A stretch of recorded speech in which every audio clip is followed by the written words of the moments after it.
ॐ तव कथामृतं तप्तजीवनं कविभिरीडितं कल्मषापहं श्रवणमङ्गलं श्रीमदाततं भुवि गृह्णन्ति ये भूरिदा जनाः। श्री श्री रामकृष्ण कथामृत 28 অক্টোবর 1882 খ্রিস্টাব্দ।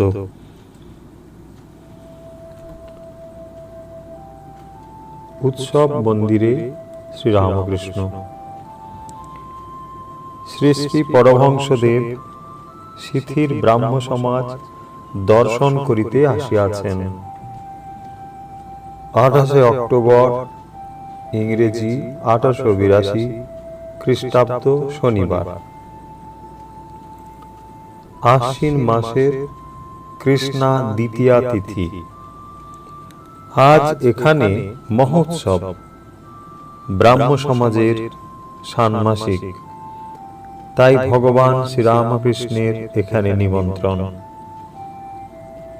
बेला 3-4टेर समय तिनी कयेकजन भक्त संगे गाड़ी करिया दक्षिणेश्वरेर कालीबाटी हईते श्रीयुक्त बेणीमाधव पालेर मनोहर उद्यान बाटीते उपस्थित हইলেন।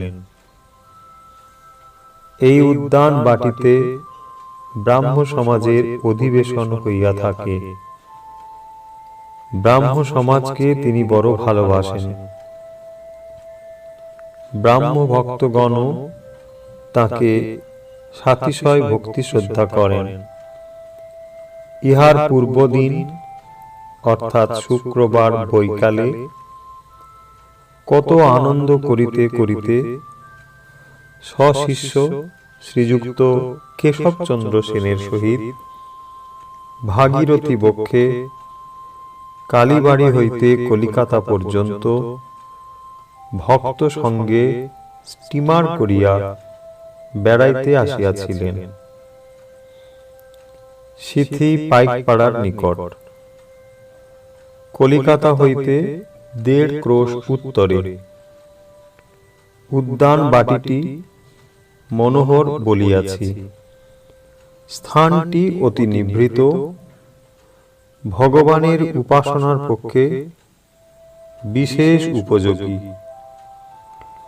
উদ্যান স্বামী বৎসরে 2 বার মহোৎসব করিয়া থাকেন, একবার শরৎকালে আর একবার বসন্তে।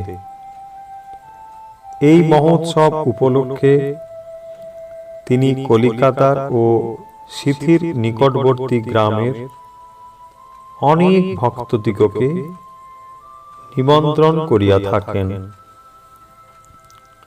তাই আজ কলিকাতা হইতে শিবনাথ প্রভৃতি ভক্তগণ আসিয়াছেন।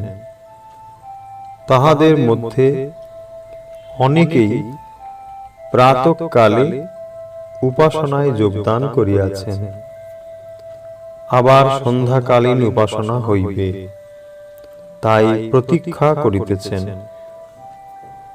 বিশেষত তাহারা শুনিয়াছেন যে অপরাহ্নে মহাপুরুষের আগমন হইবে ও তাহারা তাহার আনন্দ মূর্তি দেখিতে পাইবেন।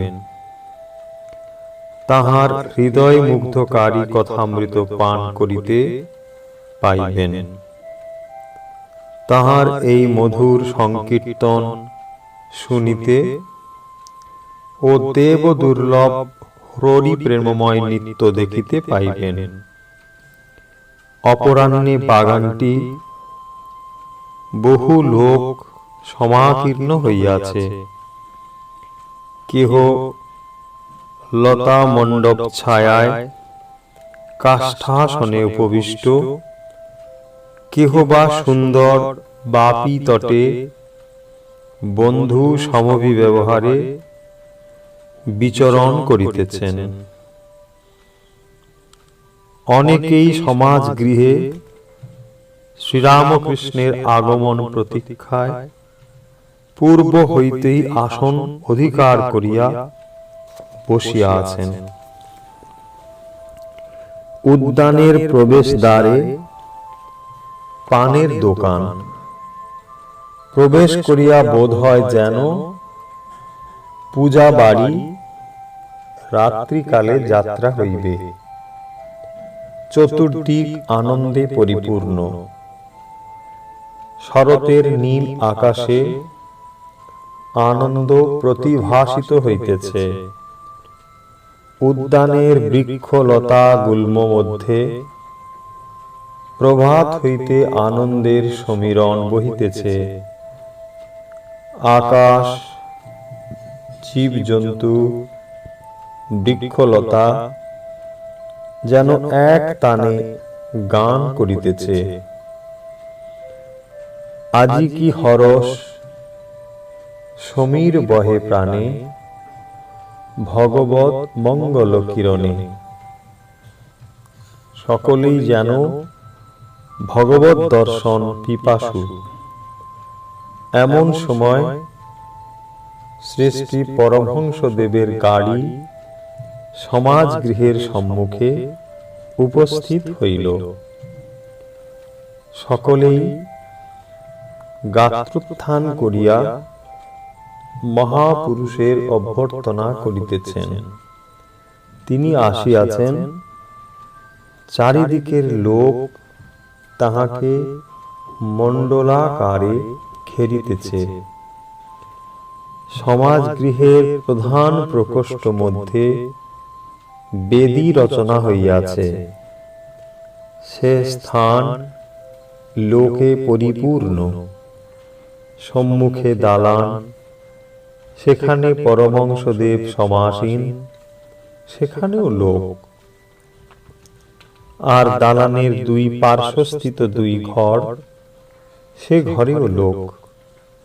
ঘরের দ্বারদেশে উদ্গ্রীব হইয়া লোকে দণ্ডায়মান। দালানে উঠিবার সোপান পরম্পরা এক প্রান্ত হইতে অপর প্রান্ত পর্যন্ত বিস্তৃত। সেই সোপানও লোকে লোকাকীর্ণ। সোপানের অনতি দূরে দু তিনটি বৃক্ষ, পার্শ্বে লতা মণ্ডপ, সেখানে কয়েকখানি কাষ্ঠাসন। তথা হইতেও লোকে উদ্গ্রীব ও উৎকর্ণ হইয়া মহাপুরুষের দিকে দৃষ্টিপাত করিতেছে। সারি সারি ফল ও পুষ্পের বৃক্ষ, মধ্যে পথ। বৃক্ষ সকল সমীরণে ঈষৎ হেলিতেছে, দুলিতেছে, যেন আনন্দ ভরে মস্তক অবনত করিয়া তাহাকে অভ্যর্থনা করিতেছে। ঠাকুর পরমহংসদেব হাসিতে হাসিতে আসন গ্রহণ করিলেন। এখন সব চক্ষু এককালে তাহার আনন্দ মূর্তির উপর পতিত হইল। যেমন যতক্ষণ নাট্যশালায় অভিনয় আরম্ভ না হয়, ততক্ষণ দর্শক বৃন্দের মধ্যে কেহ হাসিতেছে, কেহ বিষয় কর্মের কথা কহিতেছে, কেহ একাকী অথবা বন্ধু সঙ্গে পাদচারণ করিতেছে, কেহ পান খাইতেছে, কেহ বা তামাক খাইতেছে। কিন্তু যাই ড্রপ সিন উঠিয়া গেল, অমনি সকলে সব কথাবার্তা বন্ধ করিয়া অনন্য মন হইয়া এক দৃষ্টে নাট্যরঙ্গ দেখিতে থাকে।